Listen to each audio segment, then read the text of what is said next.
So make sure you have what you need to be comfortable for the sitting time. Most of you know we have extra supplies in the corner here in the room.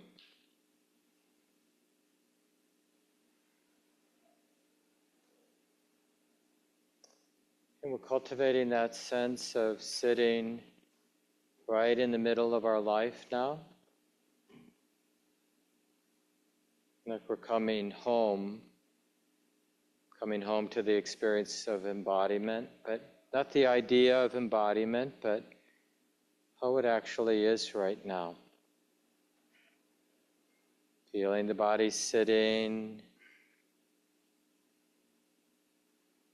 and feeling the quality of the heart, the tone, the underlying feeling tone here. Quality of the mind, busy or quiet, however it is.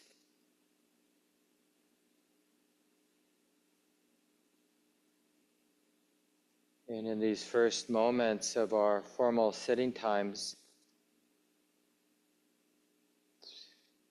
it's really good to put aside any ideas we might have of perfection, like sitting in a perfect way or having a mind that is settled in some kind of idealistic way, some image of what it means to be a meditator. And replace it with a more earthy, I just want to connect with the truth of my life now. The truth of embodiment, the truth of the quality of this heart, quality of my mind.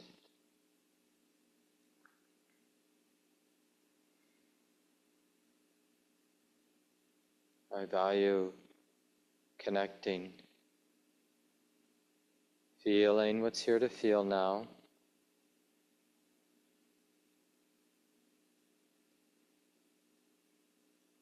So in that sense, our practice doesn't become some attempt to get away from the mess, the messiness.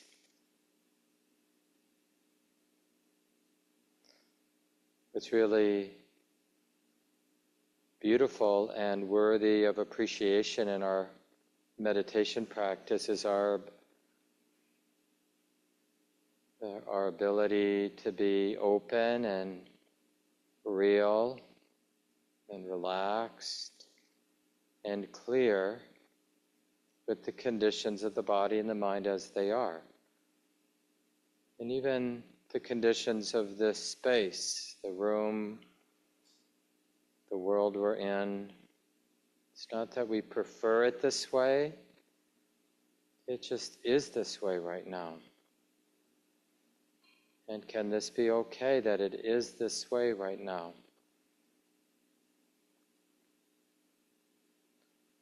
Letting life in,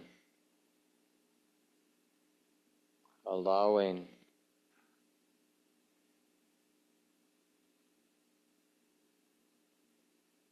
not believing any of those habits that lead us to be in conflict, lead us to be in a struggle. And when we see those tendencies, we receive them, we open to them, acknowledge them as well.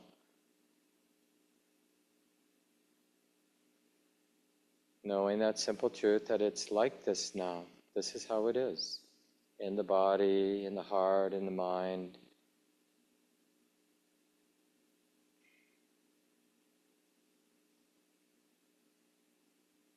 Is it okay to soften, to be a little more receptive, a little bit more vulnerable to the way it is? Is that okay? That's a real open question. We're not forcing anything.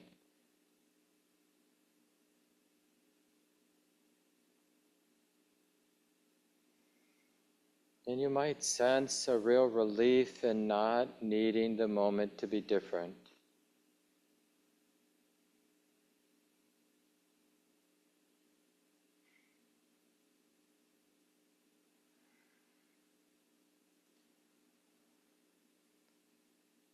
And as we settle, we can begin with some of the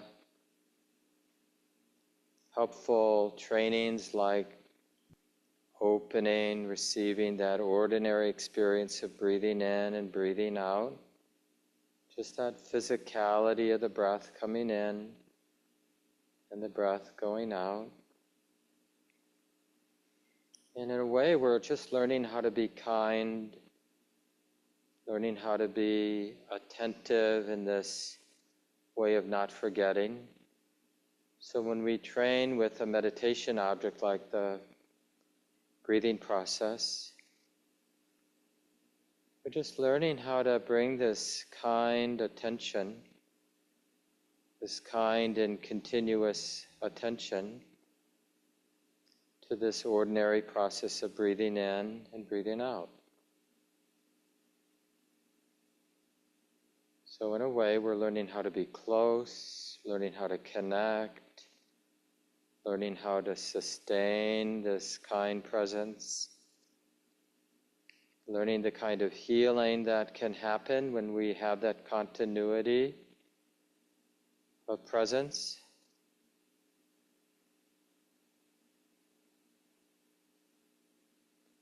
And then when other strong objects of our experience come up, like a thought, an emotion, a sound, then we can just bring or allow that stability of present moment awareness to receive that other experience that just naturally comes into the forefront of attention. Oh, it's like this now. This is being known now. Can I feel this? Can I allow this to be what it is right now? Not be in conflict. Yeah. And then back to the anchor, back to the breath. And if you'd prefer, you can always train more generally with the sensations of the whole body, sitting. Those are often the two recommended training anchors, attending to the process of breathing in and out, or feeling the whole body sitting. So let's continue now in silence for a while. Just do the best you can. Begin again and again.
Remember, we're strengthening this wholesome quality, this value of only just connect.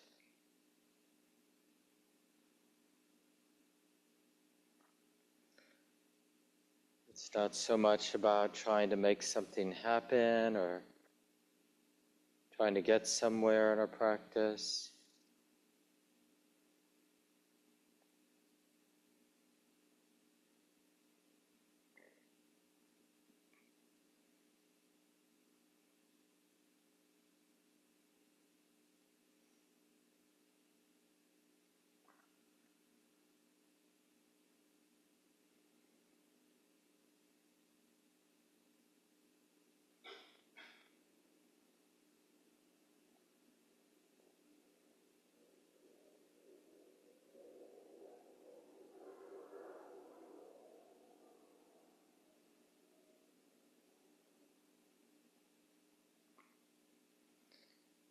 And if it feels too much,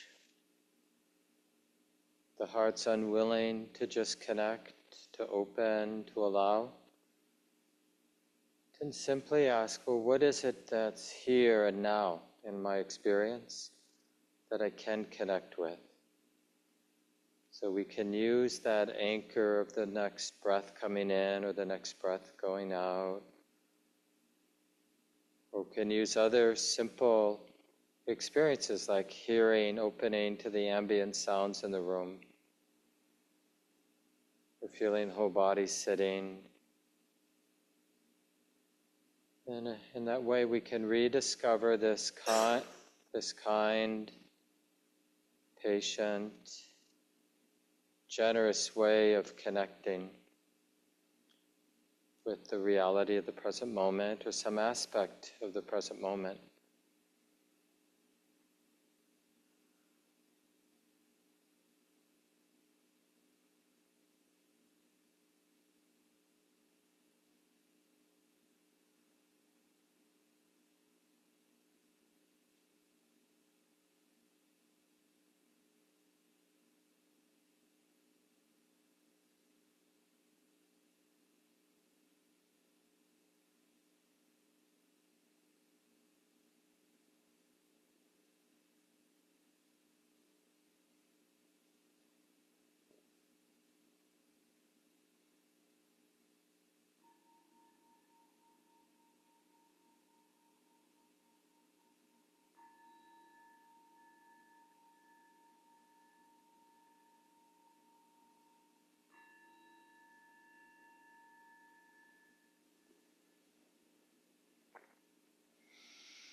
So take a little time, stretch your body as you need to.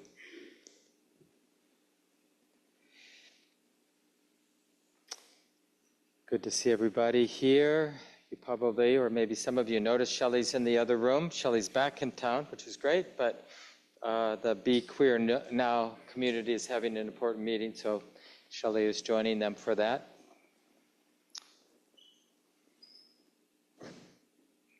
I know many of you, but in case you don't know, my name's Mark Nunberg. I'm one of the guiding teachers here at Common Ground. Tonight I thought I'd offer some reflections on sila. It's the Pali word for ethics or moral sensitivity, moral integrity, a deep valuing around non-harming. And it's sort of an equal part of the path. We have our bringing our wisdom and awareness to this relational part of our lives. That's the sila. You could say it's the gross, obvious part of our spiritual practice. Bringing wisdom and awareness to how we're in relationship with ourselves and all the other beings, not just human beings, and even inanimate things as well. Hey, Eric, would you turn the lights out just a little bit brighter? And then I'm not going to talk about the other 2/3. It's described in the tradition like to have a stable stool, three-legged stool, right? You need each of the three legs to be doing their job. So we have the bringing wisdom and awareness to this relational part of our life, We bring wisdom and awareness to the ecology of our mind and heart. That's called samadhi. So we're like interested, like what is the quality of my heart and mind? Skillful, unskillful, balanced, agitated, calm, settled. We get to know that terrain, just like we can get to know the terrain of our relational lives. What am I thinking about my relationship? What am I saying about it? What am I doing about it? And what does that set in motion? Well, we do the same thing with this more subtle aspect of our mental, emotional activities. And then the most subtle part, one of the three legs of our practice is bringing wisdom and awareness to our understanding, the most subtle way the mind is framing or understanding experience. Like in the obvious important example would be, is the mind automatically framing experience in terms of a permanent self? Or are there implications for that? Or is it framing experience as a natural process? Are there consequences for that way of framing? So we're using, in a sense, the same tool, wisdom and awareness, but it looks different, or, at these different frequencies of our lives. Subtle would be understanding. That's panya, wisdom. The sort of middle way is just, because it's somewhat obvious, the activity of our mind, our heart, emotions. And then the most obvious is this relational part. And in particular, tonight I want to talk about using the precepts. It's just important to understand for each of us, we have to understand what is my relationship to the different various forms, conventions, spiritual conventions that we can use. Because we probably all have somewhat of a rocky relationship to religious, spiritual forms. I grew up in the Catholic tradition, so there's a lot of that stuff. I kind of liked it, but I don't know, maybe it was my particular church that I was part of and the teachers and whatever priests that I was able to connect with. And there's any number of ways to misuse spiritual conventions, and then we generally, leaves a bad taste in our mouth. One of my teachers gives the example of, you're in prison, which is just means you're a normal human being living in ways that feels heavy. And somebody with some spiritual wisdom comes down and gives you a key. And you don't know much, so you feel quite blessed to have gotten the key. So you hang it in your prison wall, and you're so grateful to have that key there on your prison wall, and you put flowers by it, and it makes you happy to a certain degree, but you never get that interested in, like, what is it for? And then this is like one of the ways that we relate to spiritual conventions. We worship it, we're grateful for it, but we're not necessarily that interested in, like, how does it work? How can it actually transform my life? And then, later, we might start feeling quite betrayed. Like, what have you ever done for me? Key on the wall, And it's like next time some spiritual convention, some spiritual practice comes our way, we'll probably say, oh, that's just a setup too. They don't really deliver. And we can become cynical. So the precepts, these 5, for lay people, there are 5 trainings that the Buddha recommends. We undertake the training to refrain from harming and killing living beings, breathing beings is the specific translation. We undertake a training to refrain from taking things that haven't been freely given to us. We undertake the training to refrain from causing harm through our sexual activities, sexual misconduct. We undertake the training to refrain from speaking in ways that cause harm, like speaking mistruths, or even using harsh words, or idle talk, gossip, or any way that our speaking, or even times of not speaking, but it causes harm. So to refrain from the use of speech in any way that causes harm. And the last of the precepts, training precepts, it's not necessarily in itself ethically unwholesome, but it leads us being careless, so that it reads something like, I undertake the training to refrain from intoxicating my mind in ways that lead to carelessness. And for some of us, like I don't drink or use recreational drugs. I mean, not since I was a young adult, but other people might, occasionally, people who are doing the precepts, training with the precepts, might have some alcohol or even recreational drugs, but are just really careful not to use them in a way that makes the mind careless. Because when the mind is careless, then we're capable of doing things that cause ourselves and others harm.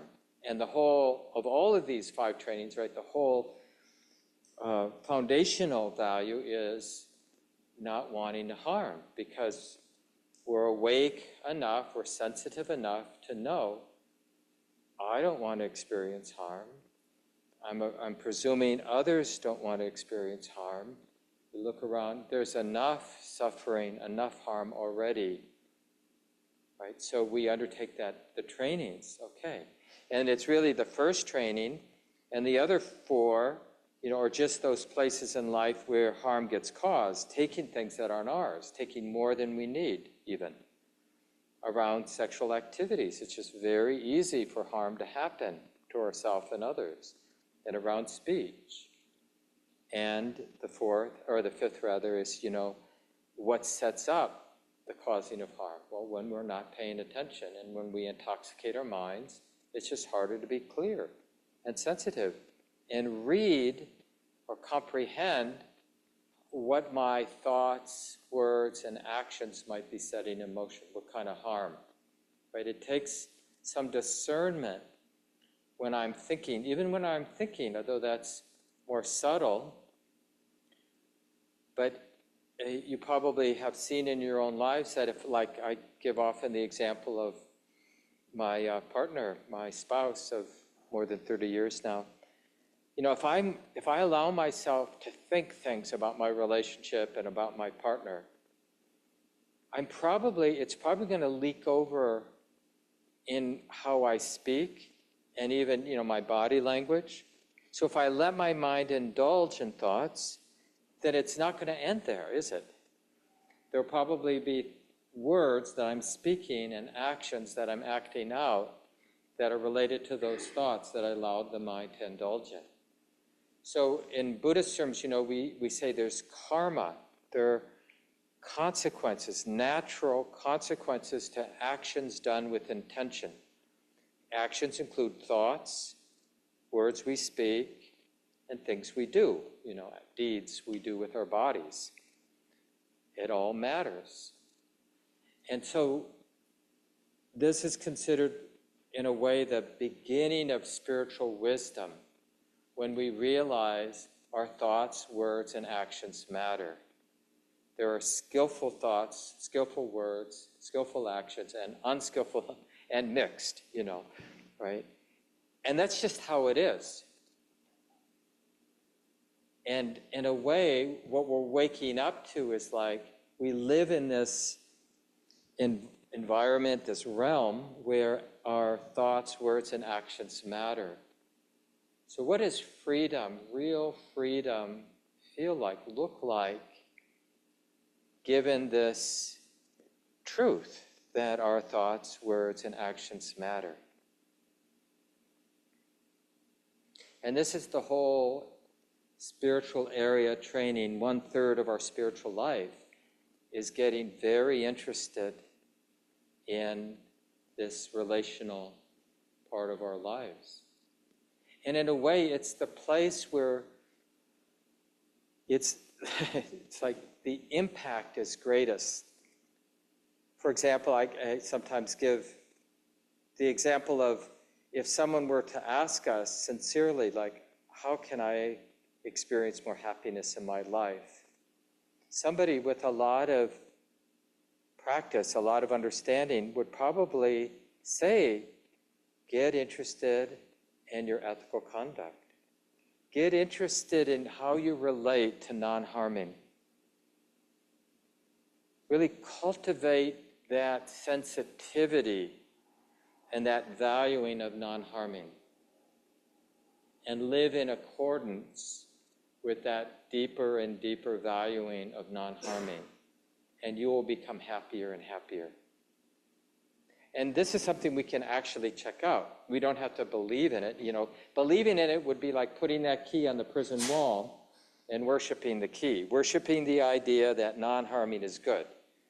But that doesn't change our lives. It doesn't change the world. But we start to get interested in it. Get interested in it when we're cleaning our homes and we bump into a spider on the windowsill, or we're going shopping. And we're understanding, like, these decisions matter, what I buy. Or when we're getting involved in our community in different ways. What is that setting in motion? Is it causing harm?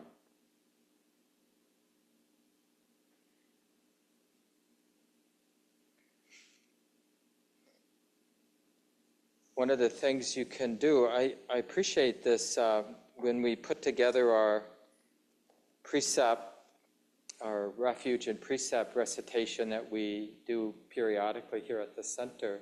We included some commentary from Thich Nhat Hanh, a really wonderful, Buddhist monk who died a few years back after many decades of teaching here in the West. He was originally from Vietnam and was kicked out during the Vietnam War because he was a peace activist.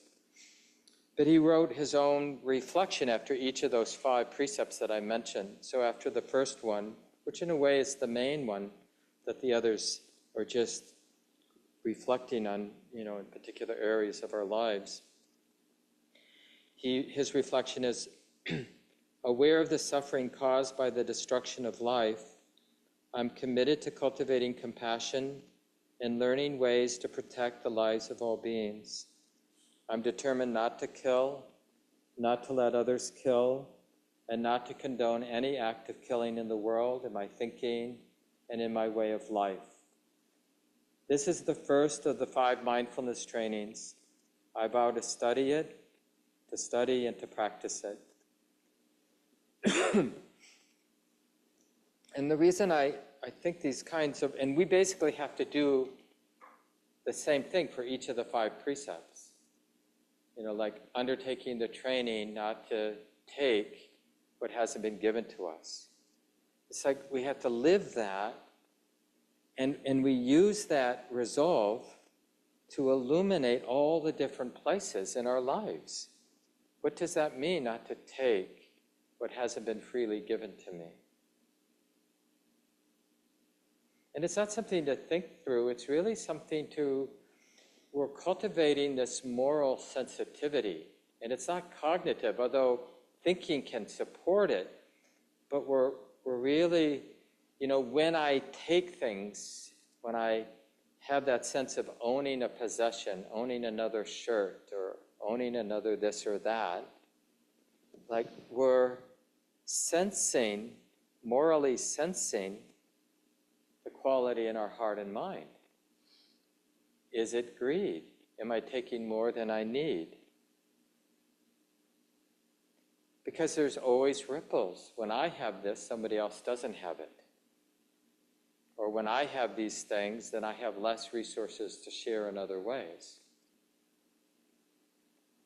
And a lot of us, like this would be the tendency in my own mind, it's like, I just got to figure out what action makes me right, and then I'll do that. Like how frugal do I need to be? And I need to make that threshold, and then I'm done. And then I don't have to worry about these precepts because I've passed the acceptable mark, I've done it. But they're designed actually to be continuous. Like we want to keep reflecting on it. And we often want to get to the place where we're done because we think of it as a burden. But I think if we really do a deeper dive, we realize, no, it's a cause for happiness. It feels good to be interested in non-harming in all of these ways. Like if we took some time to have a more specific discussion about why speech, we could leave that feeling really burdened. Okay, I got to really be aware of when I'm gossiping, when I'm talking about somebody who's not there. I got to really be aware of the voice, like the tone of my voice. And as a male, I need to be careful about, am I the first to speak? Am I doing that mansplaining thing? And it can just start to feel oppressive, like, oh, being good is such a pain in the butt.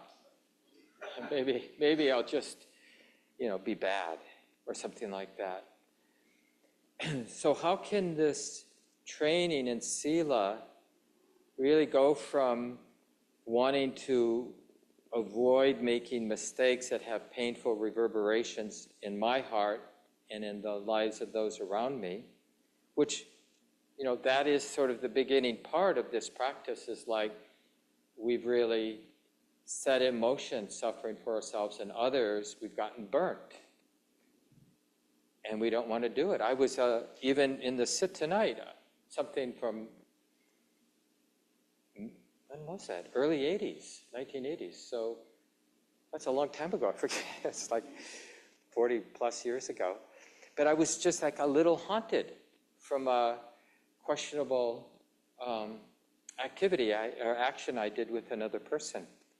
And just, it's somebody, this comes up time to time to me, and it's like I'm trying to remember this person's name to make amends. I know their first name, but I can't remember their last name. It just, and the off chance that I could, just connect with that person would be kind of nice. But it's sort of like when I realize, this is a relatively minor weight in my heart, but it's a weight in my heart nonetheless. And my heart would be lighter if I hadn't been, in those moments unconscious, unaware, not so morally sensitive about my actions and what they were setting in motion. I wish I had been more sensitive. And if I can connect with that person and make amends or just connect and be real with them, that would be great, if that were to happen. So it's like a way of really taking care of ourselves and taking care of everybody. And it's not about getting to some end, or actually, on the one hand, it really does contribute to our own and everybody else's well-being.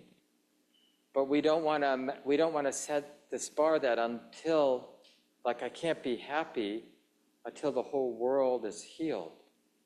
Maybe it's okay to cultivate a kind of moral sensitivity and all the other aspects of the spiritual path where we feel some real, true well-being, even when the world is a mess, like it is, and there's a lot of suffering. That actually our way of being able to relate to the suffering, our own and everybody else's suffering, is a thing, like to relate to that wisely and compassionately is really a beautiful thing. Sometimes we think, like, if we have a difficult situation at home or, just whatever the difficult situation we're engaging, it's kind of understanding the difference between empathy and the enlivened and liberated quality of compassion. Because when we're just empathetic, but there isn't that deeper spiritual compassion, wisdom, then we can feel quite oppressed by the suffering that we're empathetic, that we're feeling. It feels heavy. And eventually we get worn down by it. We become despairing or depressed, or we get angry, and we can justify wanting to crush those people we presume are behind the suffering, the cause of the suffering. because of the pain we believe they're causing and the pain that we're experiencing because of our empathy, or whatever you think the right word is if you don't think empathy is the right word. But compassion is really that understanding that I don't want to do anything that adds to suffering. And we feel enlivened and ennobled and uplifted by that clarity, that moral clarity. And it just naturally will get translated into a kind of sensitivity, an alertness, a refined sensitivity as we live our lives and make our choices.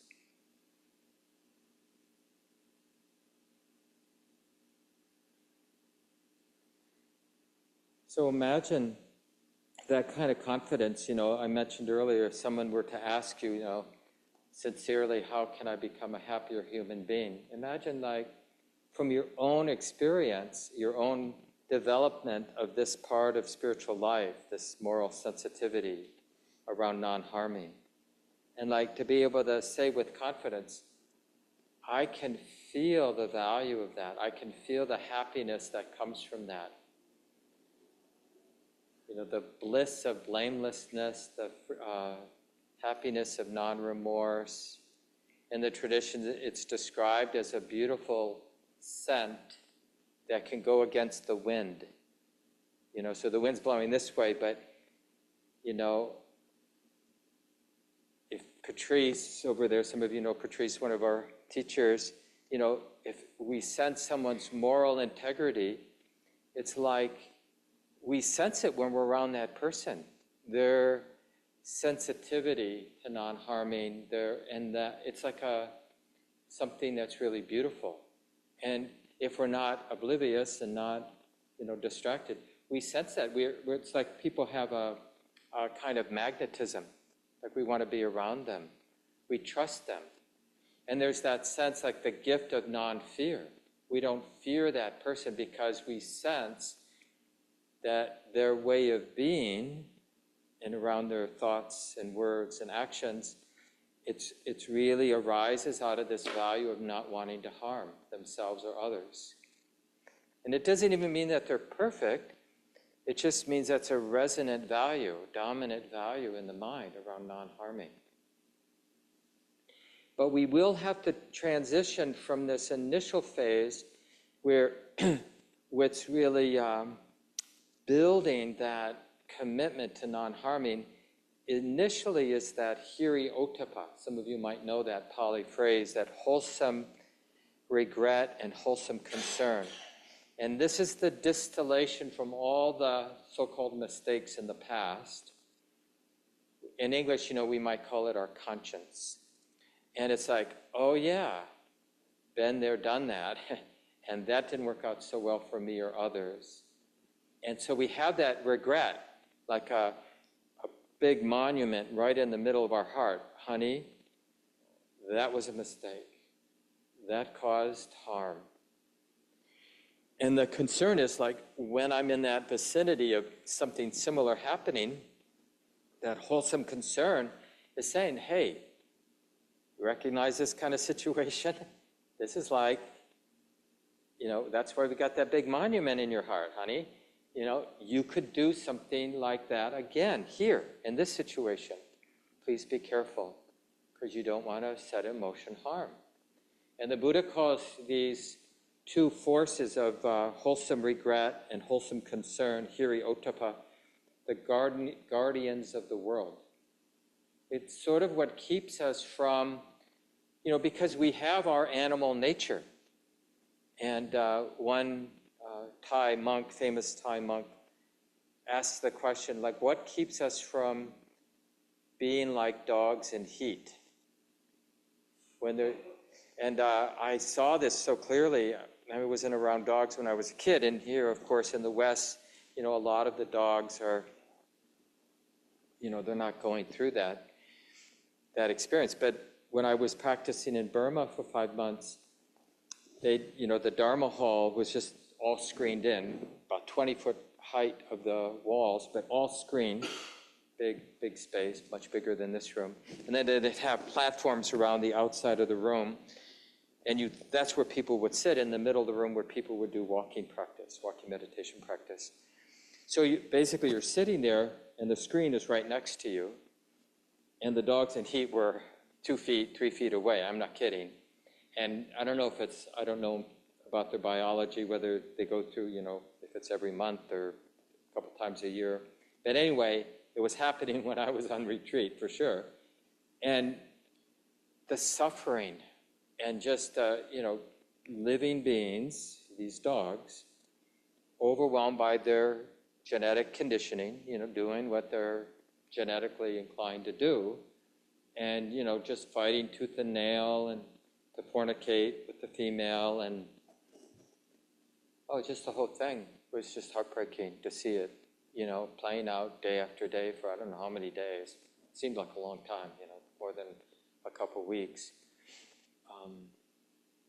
And so the question is, well, what keeps us from being dogs in heat? Well, it's this, to some degree, moral sensitivity. And it's interesting, with children, 3, 4-year-olds, when they get upset, they can be vicious. Mommy, I hate you, kind of thing, or just how they treat each other. And then, but we have that same, it's just that we mask it in different ways.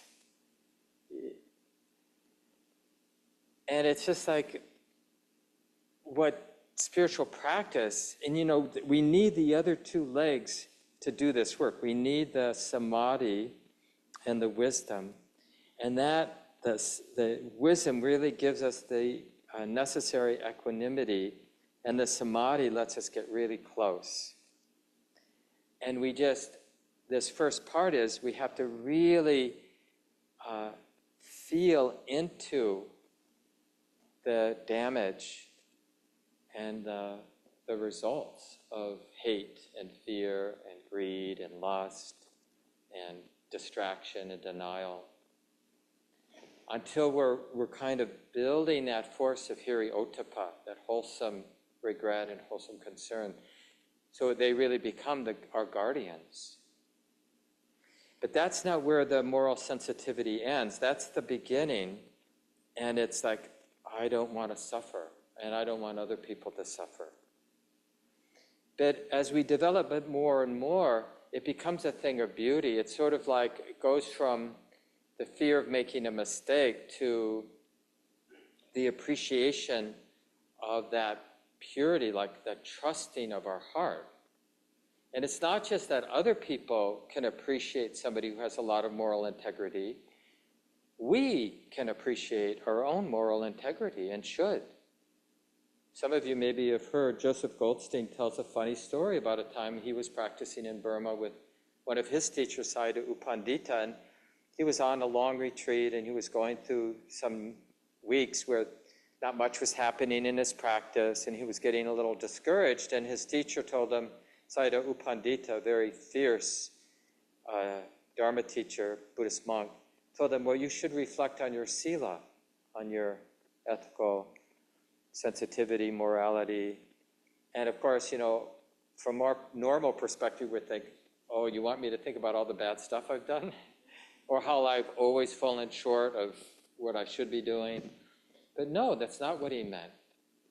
He meant like tune in to and appreciate how morally sensitive your heart is, because it will give you a lot of positive energy. You'll start feeling better. And it's but we don't do that, do we? Like and we could just, check today and do it right now.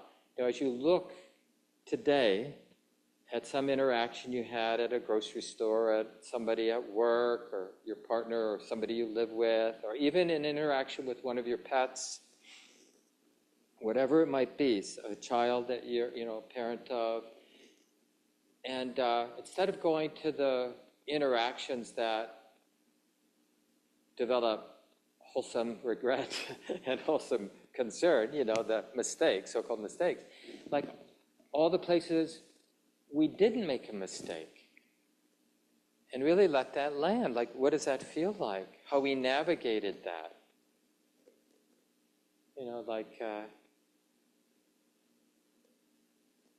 Today, Wynn and I got one of those big black ants out of the kitchen, brought it outside, and didn't harm it.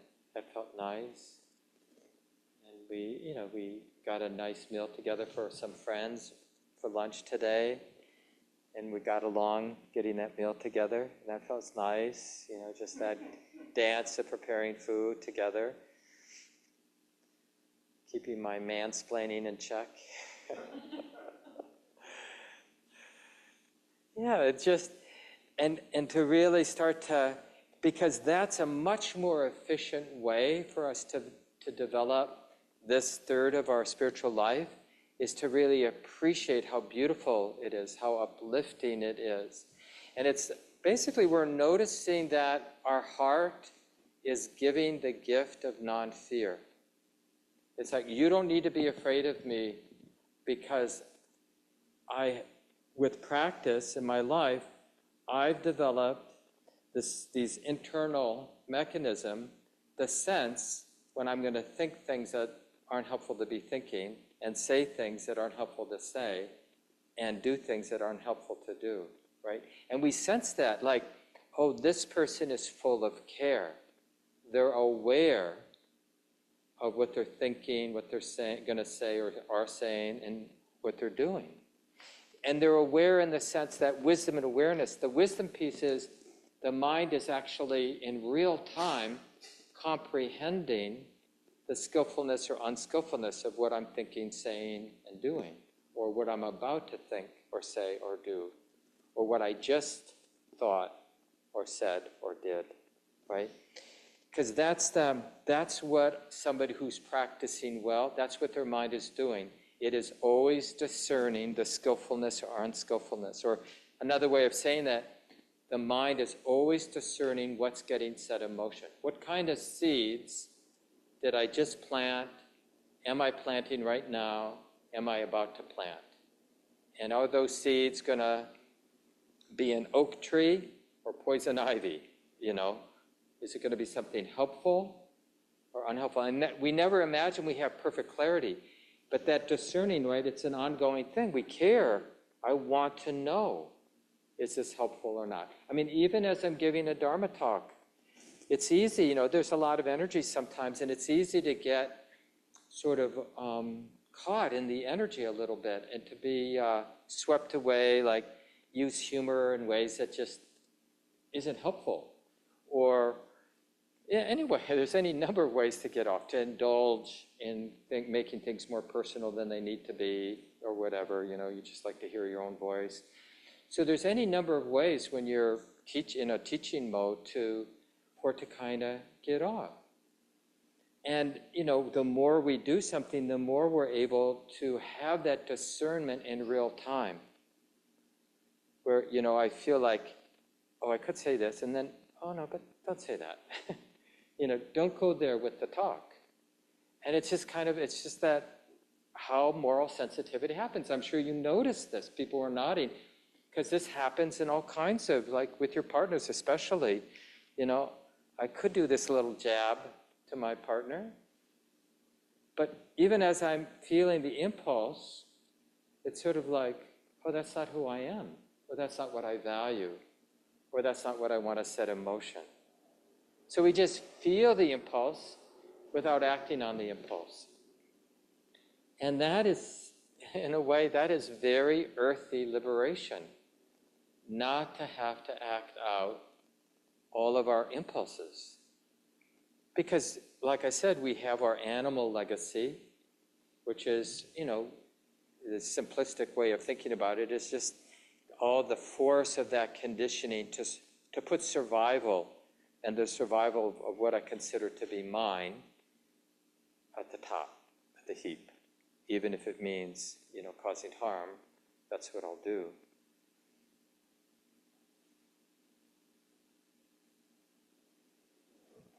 Let's see if there's more to say. I want to make sure we have some time to hear from each other.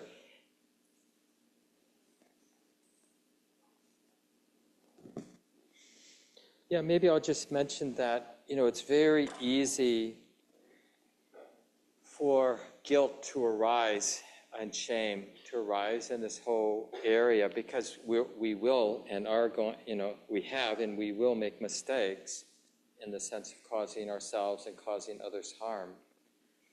But what keeps it really alive is, instead of getting stuck in shame, is like, okay, I'm going to convert this mistake, like I have discerned, oh yeah, that wasn't skillful because this seems to have gotten set in motion in my own heart and to whatever degree I can tell in those around me that are affected. How can I turn this so-called mistake into something that's useful? Right? And that's that process of developing hiri ottappa. So that's the key, is not to dwell on mistakes, but to use them to develop moral sensitivity. So we want to develop that hiri ottappa, and we also want to develop that positive end where we're actually feeling, what in the tradition, again, it's called the bliss of blamelessness. I know it sounds a little highfalutin, but, when we go to bed at night, we'll notice if we're haunted by some stupid stuff we did during the day, saying something that was inappropriate or whatever it might be.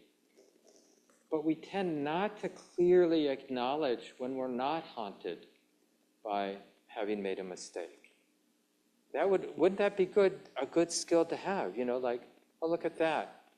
I'm getting ready for bed. I'm sitting in bed. I'm actually lying down in bed. And I'm not haunted by things I did today, things I said today, or things I thought today. Oh, maybe this is that bliss of blamelessness that the Buddha mentions.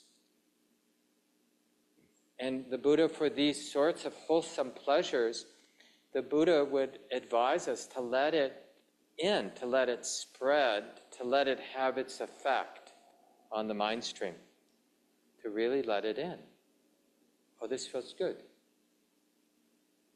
The sleep of the just is another phrase, right, that we have in English.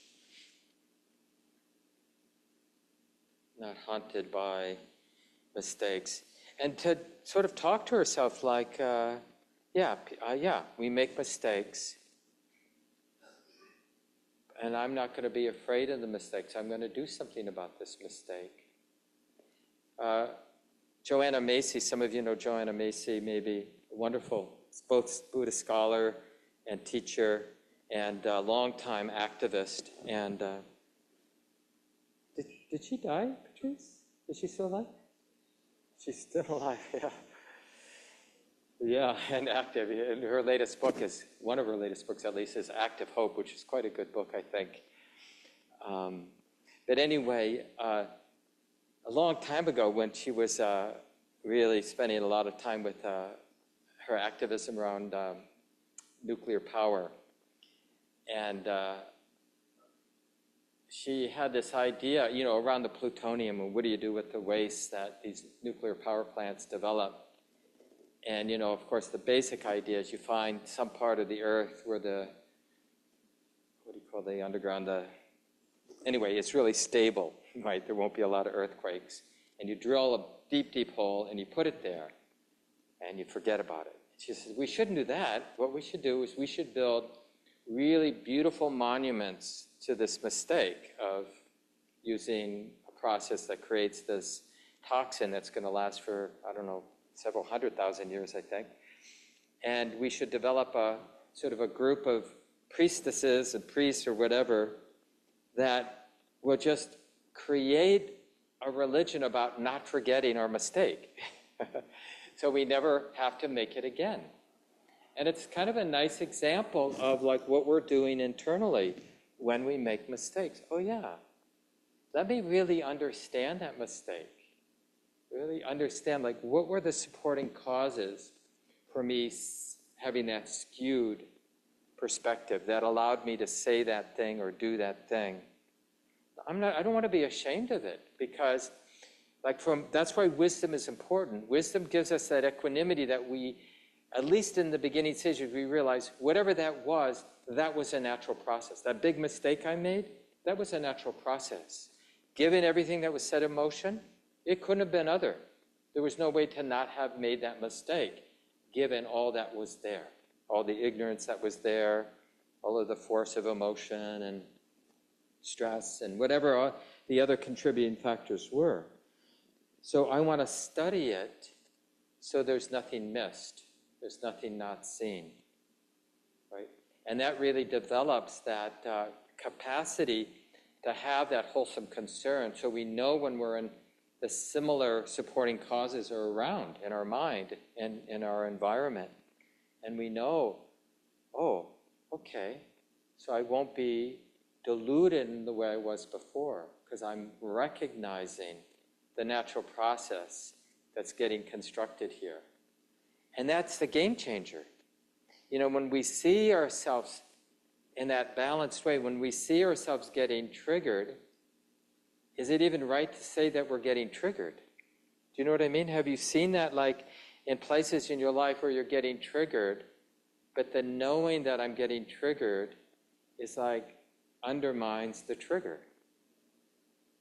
And we have that capacity, and that's what that Hiri-ottappa does. So let me leave it here. It'd be nice to hear from some people, your own learnings, especially, you know, in bringing wisdom and awareness to this relational part of our lives, and your own recognition of what in Buddhism we call Hiri-ottappa. How have you seen that taking care of yourself, that protection, that great guardians? Yeah, what comes to mind? Questions too? So people online can just unmute yourself. We'll hear you in the room, but we have the handheld mic for those of us in the room. Eric will help pass it around. And remember to point it right at your mouth, so that way it will amplify, and people can hear you on Zoom through that mic too. Yeah, so what comes to mind? Questions or your own experiences that you want to share, learnings? And also how you've used the convention of the 5 precepts, sometimes called training precepts, to support your practice, support your life. Yeah, thanks for starting us off, Robert. And Alex, if you see anybody on mute, just let me know. Hi, Robert. Many pronouns. I'm in a 12-step program, and the beauty of the program is, I think I thought of it when you mentioned someone in the 80s. That's it. And I got introduced to 12-step programs in 84, actually. And I'm still working on those. The beautiful thing about the 12-step programs is that any 12-step program that you have is about one's behavior and then recovery from that. And what we say in the program is that we are relating to the experience, strength, and hope of each of us. And it's wonderful. It's quite wonderful and quite humorous often, even when you think of, if you can think of all the 12-step programs, you know, where's the humor? There's a lot of humor. And I guess I'm making that point. Then the piece about harming is in the 12 steps, there is step 7 and 8 where you make a list of all the people you've harmed, including yourself. And then the 8th step is you try to make amends. And in many instances, whatever activity you did many, many years ago, you don't know how to make amends. I remember one person saying, I don't think I would try to call that person and make an amends, because that would really be terrible. And so you have to figure it out. But you have a community, the 12-step program. You have a sponsor, you have the other members in your 12-step group. And there is the community of hope, experience, and strength. And it's just a wonderful experience. Yeah, I appreciate you sharing that, Robert. Thank you. Who'd like to go next? Your own learnings, reflections, or questions?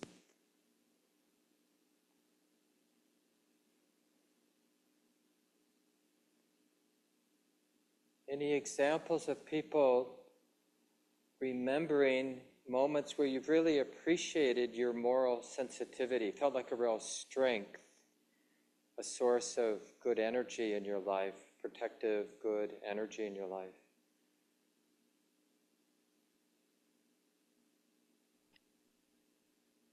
Yeah, Kat, just wait for I have a wait for the question. mic. We'll go to you next online. Do you want him to go first? Okay. Who is it? Go ahead online. I can't see who you are. Oh, Emily, can you hear me okay? Yeah, we hear you, Molly. Okay. Emily. Emily. Yeah. I just had okay, this is this very, maybe a random question, but I actually, when you talk about non-harming, I take bugs outside. I vegetarian. I do a lot of, the more I do that, the more I feel it. But I'm curious about things like mosquitoes, which I do kill. Is it Yeah. ever okay? Well, here's the thing about dharma practice. We're moving in the direction of what we could call independence. And that's especially true, I think, in this area of moral sensitivity. So the answer is basically, each of us, have the capacity to answer the question you're asking. Is it okay to kill a mosquito? Because it isn't a theoretical question. It's an actual experience that we have or that we've refrained from having. And then we'll feel directly in our heart what it feels like to have refrained from slapping that mosquito and just blown it away. Or we'll feel what it feels like to have slapped it and killed a living being. If we choose to be interested, to be sensitive. And the thing is, we generally choose not to be sensitive. And it's really useful for someone like me in this position I'm in right now in this moment, not to give an answer to a question like that. Because there's a bit of a violation. It's like a misunderstanding for someone to say that's wrong or that's right. Because the whole point of this practice is that immediate internal discernment of what's skillful and unskillful, to really become more and more independent and confident that if I pay attention, I can sense what seeds are getting planted in my heart and in our world when I slap a mosquito or when I refrain from slapping a mosquito. Does that make sense? Yes, it does. Thank you. Yeah, thanks for asking the question. Hey, you want to go, Ken? So the concept of words or thoughts, words, and deeds, correct? Mm-hmm. On the way over here, I'm saying hello to people. I'm complimenting on them on their yards. I'm shaking hands. I'm smiling. My thoughts are murderous intent towards my boss. What I found is that it's really, it's more about maintaining in that positive action, because it's sort of like, but there's this, ego-based, it's always ego-based, right? Like noise and contempt and ill will, basically. Yeah.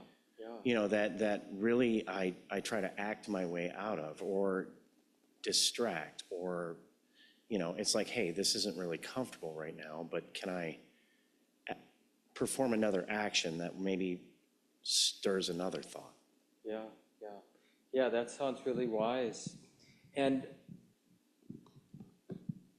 because we will get, like I mentioned, we have that animal nature, and probably every one of us can still have really unwholesome impulses triggered, in the right situation. If the oppressive situation, it will get triggered in us, and we'll think that way, and hopefully it will end there, that it might go to words, and it might, hopefully it doesn't, but might go to action in ways that cause ourselves and others harm. And then we live with the consequences of whatever we set in motion.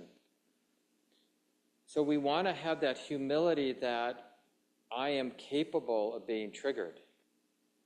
And to understand through our own experience that there's a difference between thinking the thoughts and saying something about the thoughts. But the more we think, the more likely we're going to say something. And the more we say something to our friends about how much I hate my boss and how much I'd like to get revenge on my boss, the more likely we'll act it out in some fashion, right? Because that's how it is. It's like, how many seeds are we planting? And so we don't want to lie to ourselves or pretend that spinning mentally doesn't set stuff in motion. It does, but it's less gross, less toxic than, saying something or doing something with that intention to harm. So that what you said, like finding ways to express something positive, but when you have enough stability in your heart, Kat, you might really want to look at that hate, that contempt. And like the Buddha uses the image, if I'm really angry at you and I happen to have a red hot metal bowl here, I pick it up to throw it at you, who gets burned first? Or even if there's some shit here, who gets shit on their hand first? I do. Even though I want to throw it at you, and so to really see what, like the harm that's being done directly can create some humility, like, oh, this isn't good. This isn't what I want. Because we don't, actually, it's not easy to intentionally, with a clear mind, a clear heart, do harm. We do it mostly unconsciously. I'm not saying that people shouldn't be held responsible for their actions that cause harm, but we also want to understand that people are being swept away. People who are doing terrible things, they're being swept away, just like we get swept away. And the question of like holding people responsible, that's a interesting question, and that's really the question for, the community and those sort of responsible. But in terms of the spiritual issues, what we can see directly is we can discern and feel directly the skillfulness and unskillfulness of our thoughts, words, and actions. And we're changed when we keep that in mind.